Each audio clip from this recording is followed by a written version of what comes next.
Hello everyone, welcome to Oddities. I am Fur, and this episode is about transitions. Are transitions difficult for you? Yeah, me too. Big time.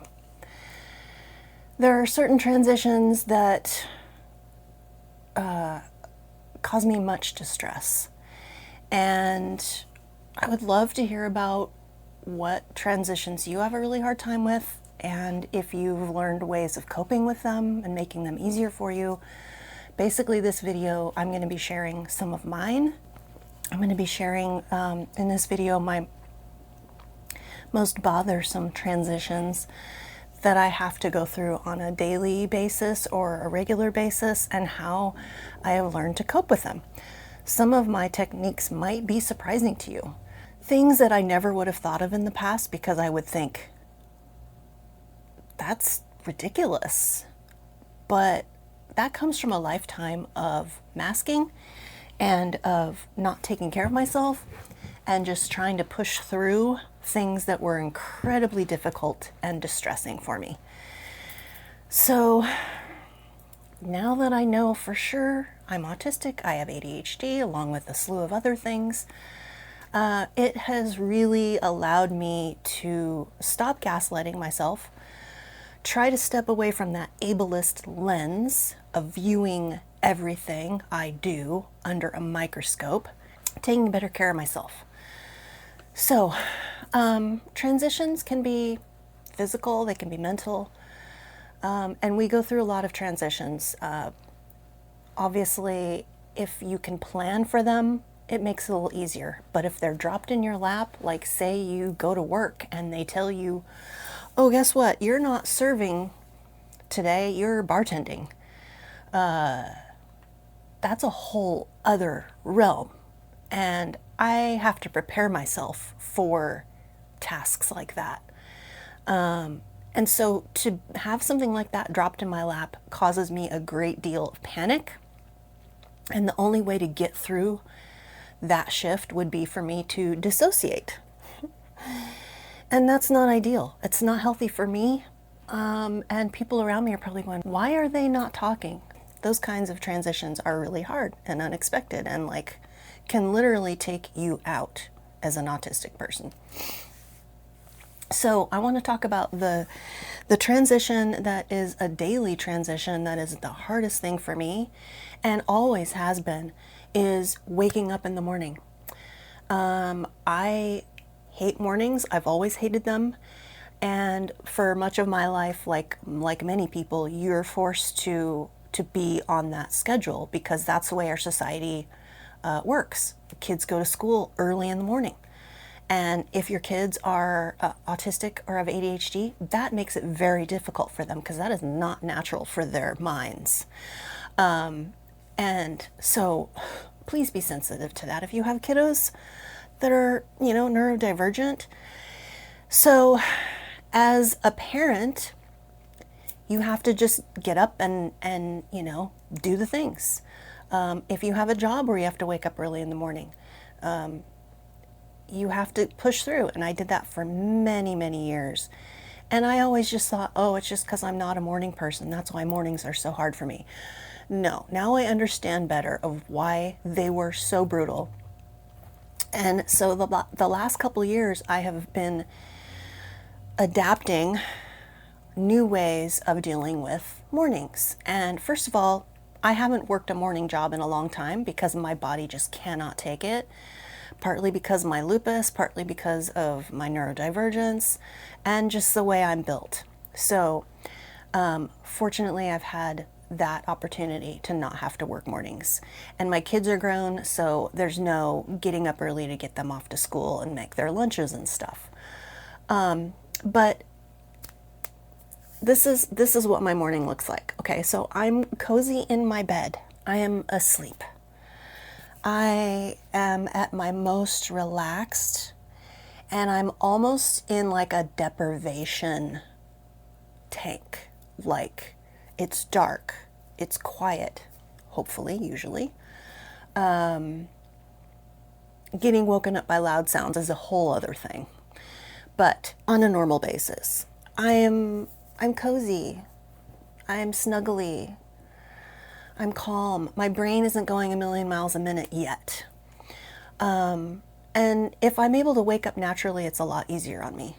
I might, fall back to sleep, wake up, fall back to sleep, and then wake up when I'm naturally ready to do it, which is ideal for me and my body. But if I have to wake up, like when I had been working, I would set my alarm for 2 hours before I knew I needed to get in the shower to get ready for work. Now, it seems like a long time, but honestly, for me and my brain and my body, that is exactly what it needs. So I learned to give myself that amount of time, and it really helped. So I'm cozy, everything's quiet, everything's dark. What do? The point I've gotten to now, like the perfect routine, is I bought myself a little 1 cup coffee maker that uses like Keurig coffee pods, and I have it right next to my bed. Why I didn't do that earlier, I don't know. I highly recommend it. It is amazing. So I'm not even awake yet. I just barely open my eyes. I reach over, I grab a coffee pot, I pour in the water, I click that button, and I close my eyes and just lay there, and I listen to the coffee maker doing its job, and I start to smell the coffee. And for me, coffee is such a like comforting smell that also helps like wake me up naturally. It's like I'm smelling the stimulant. And for me, smells are really important. So it helps, and I just lay there with my eyes closed while it's doing its thing. And then once the coffee has finished brewing, depending upon how hot and sunny it is outside, sometimes I'll leave my curtains closed. Sometimes I'll open them up and raise my blinds a little bit, or if it's really cloudy, rainy, I'll raise them up all the way. But I don't like a lot of light, especially first thing when I'm trying to slowly adjust to all the sensory input that I've not had to deal with all night. I'll turn on my salt lamps, I'll turn on my TV, I'll turn on YouTube, and that is my morning ritual. I always watch a podcast, or, depending upon what the people I follow have put on there, I'll turn something on it's about the vibes. It's about calm morning vibes, or humor, or food, or, whatever I'm in the mood for, whatever pops up, astrology, witchcraft. I'll turn those things on, and I'll slowly start sipping on my coffee. And, raising myself up a little bit with some pillows, and just very slowly wake up. When I first wake up in the morning, the thoughts just go, because my thoughts are just constantly going all the time, ruminating over all the things I need to do, the demands that I'm sometimes making up, or sometimes they're legitimate, but having PDA makes that really hard. So the demands trigger me, but all the rumination begins, all the things that I think I need to do. And so waking up this way and kind of distracting myself with YouTube, and slowly letting those thoughts come, it makes it so much easier to deal with them and really focus on what's important and not get overwhelmed. When I have to jump out of bed and I'm having all those thoughts, and I'm having to force myself to shower, to, clean up something, to experience all the sensory input of being out in the living room with all the bright sounds and the, everything. And if you have kids and you get them up and they're loud, and it's just a commotion, and it's really like overwhelming. So this really helps me. And if you are able to do this, or your version of it, I think it's really helpful. And the other thing I wanted to talk about is getting woken up. Obviously, this is going to happen, especially if you have pets or kids. And it happened a lot when my kids were little, and I would sometimes get really grouchy. And I'm really ashamed of that. And I feel so bad for being that way with them when they needed a calm parent to help them because they got frightened of something, they had a bad dream. I would usually want to like bring them into bed with me because that was the quickest way to calm them and get them back to sleep. And I could also go back to sleep because having to jump out of bed was like, I'm in pain, I'm feeling panicked, my heart's pounding because I had to stand up suddenly, and I feel horrible, and it's just this feeling of panic and overwhelm. Or like my dogs would start to throw up, and I had to jump out of bed because I knew I had to clean it off the carpet as soon as possible. If you know, you know. And then you're having to deal with the sensory issues of the smells and the yuck on your hands, and then worrying about your dog, and do they have something horrible? Are they really ill? Or did they just, eat too much grass in the yard last night? Or is it just a one-time thing? But the brain would just go into overdrive. So that is really difficult. And to my kiddos, if you guys are watching this, I am so, so, so sorry that I would snap at you sometimes when you needed me in the middle of the night. I hate that. I understand it now, but it's not fair to you, and that, that is the opposite of what you needed. You deserved so much more. So anyway, that happens. Transitions are a challenge.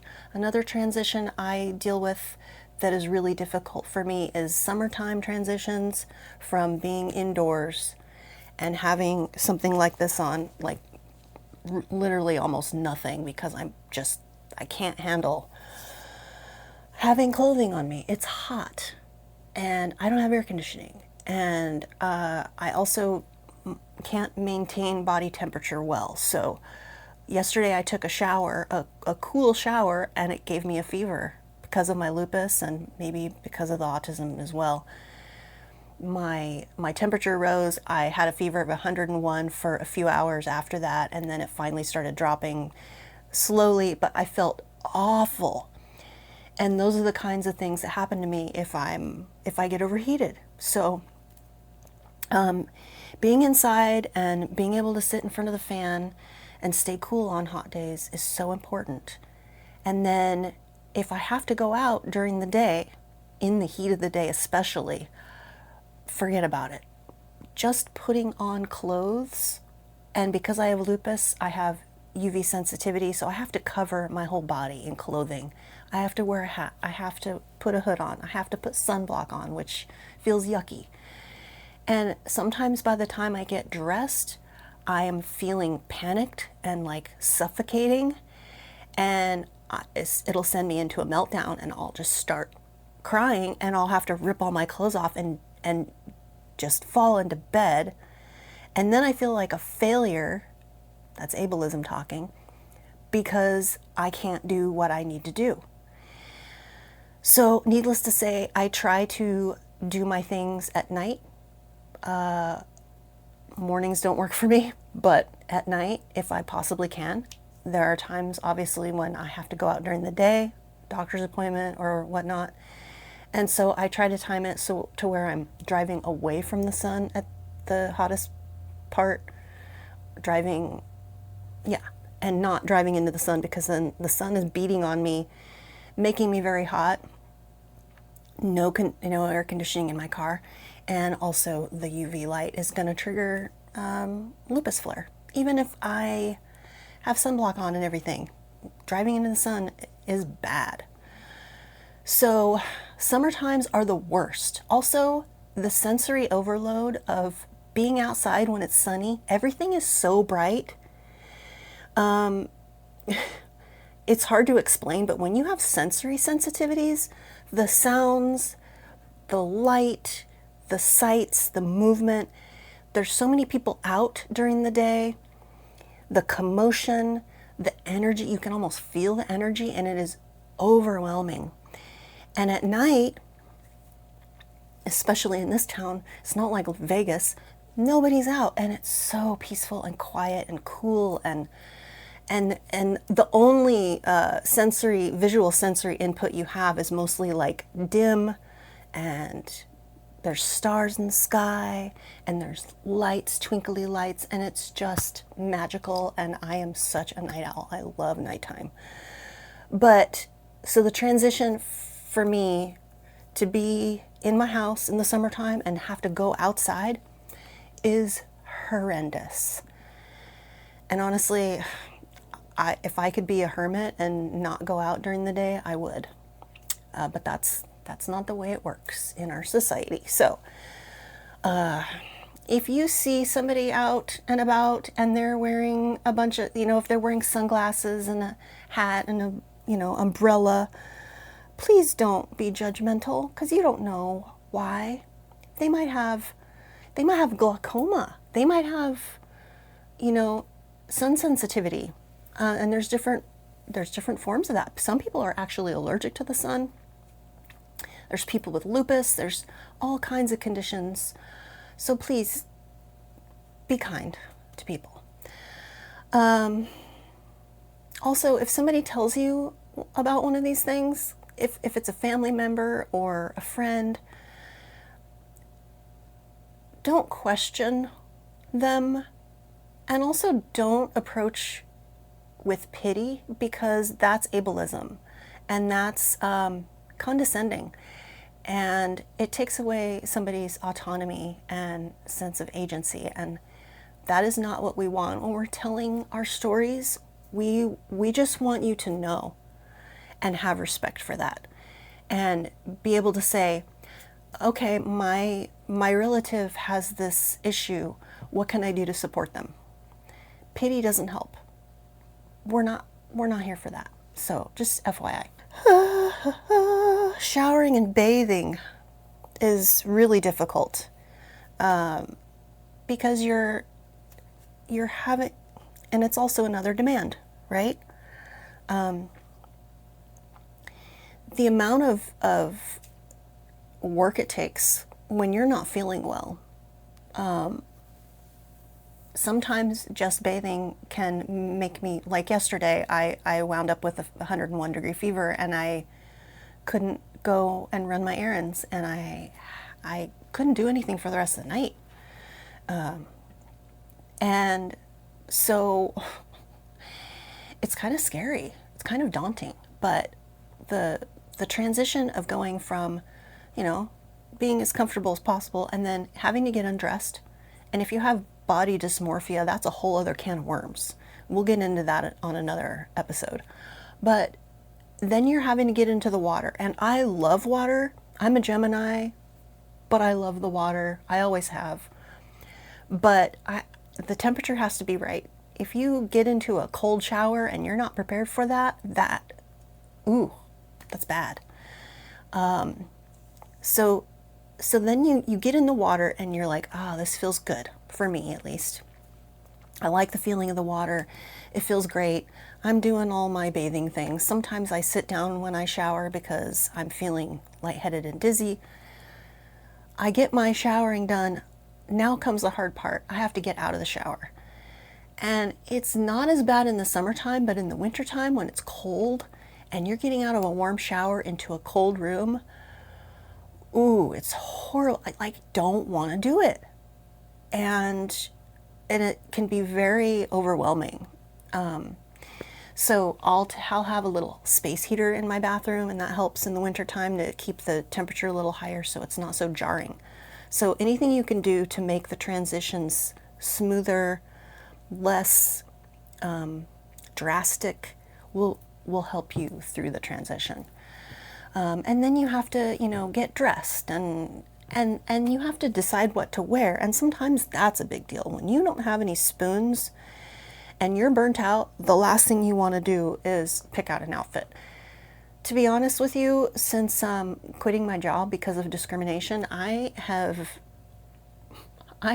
worn pretty much the same thing every day that I don't have to go out.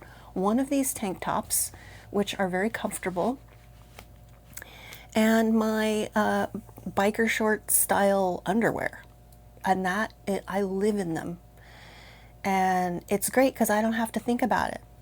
I pick one out and I have like, one for every day of the week. And it makes my life so much easier. When I have to go out and socialize with someone this time of year, not only is it overwhelming because of the heat and like trying to find something that doesn't make me feel like I'm, suffocating, but having to make the decision, because part of me wants to look good and feel good about what I'm wearing, something like a special interest shirt or something, but I can't always handle the way it feels. That's why winter and fall are so amazing, as I get to wear more of the clothes that I like to wear. Another transition that I hate is when you're on the phone. Phone calls are so hard for me and a lot of people on the spectrum. I hate phone calls with a passion. And if I get a phone call I'm not expecting, it throws me. Just like if somebody comes to my door, that is the worst. I don't know about you, but I cannot stand it when someone comes to my door, especially if they knock loud. It is like my fight or flight response just goes off and I feel panic and my cortisol goes through the roof and my lupus starts to flare when my cortisol goes up. So please, if somebody tells you they don't like it when you just drop in unannounced, respect them for that, because you don't know why. It doesn't matter why. Just respect people's wishes. Back to the phone call. Say you're on hold with a government agency, which is always stressful just having the phone call in the first place. But it's probably going to be half an hour to 2 hours that you're on hold. And so you're on hold and you have your phone, on speaker, I'm assuming. You're not going to hold it up to your ear the whole time. And you're on alert. Somebody's going to come on and start talking to you and you're going to have to be ready, which causes a lot of anxiety because you don't know when it's going to be. And that's something you can't plan. So that's difficult. That is really difficult for us. And then you're trying to keep occupied watching TV or whatever while you're waiting. But in the back of your mind, you're like, somebody's going to come on any minute, any minute, any minute, any minute. Is it going to happen now? Is it going to happen now? No, not now. Okay, how about in a minute? No, still not happening. Okay, so up to 2 hours later, you're still waiting and it's horrendous. And then the transition of boom, there they are. And you have to immediately fumble for the phone and try not to hang up on them accidentally, because I've done that before after waiting forever. Talk about panic. So you grab the phone and you have to, either take it off a speaker or start talking to them, and you are not, no matter how prepared you think you are, it always happens and you're like, oh shit, and your brain goes into panic mode and you have to have a conversation with this person and answer their questions, and sometimes it's very hard to do that. Sometimes you're stuttering, you're fumbling over your words, and it's very difficult, that transition. And I don't know if other people feel the same way about this transition, but it is one of the hardest things for me. And I honestly don't have any suggestions about how to make this easier. Do you? Have you found a way to make it easier? Because for me, it is so difficult and I can't find a way to calm my nervous system. Even if I'm like stimming and I have a pillow, a weighted pillow or something on my chest and stomach, like all these grounding things, none of it helps when that person comes on. So yeah, those are some of my transitions that I really have a hard time with. And I'm curious to know what yours are. I'm sure there's a ton of them that I'm not thinking about. And I don't want these videos to be so long that you're like, I'm not watching this. This is ridiculous. So I'm trying to keep it kind of concise, but also I could talk about these kinds of things forever. So if you want to share in the comments below some of your transitions that are difficult and some tips and tricks how you deal with them, or if you have any tips and tricks of how you deal with transitions that I mentioned, I would really welcome that and love to hear it. I'm always curious. And thank you so much for watching if you stayed through the whole video. I am so excited about this channel and doing more of these, doing more of these videos. I just really want to help people and find my community. I know there's so many of us out there that have the same issues, and it really helps to know that we're not alone. You're definitely not alone. I'm here too. I see you, and let's share. Let's talk about it. It's comforting to me, at least, and hopefully to you as well. Sending you much love today. I hope that you're having a decent summer. I hope you're having a great summer. I hope summers are easier for you. Sending all my love to all of you. Okay, I'll talk to you later.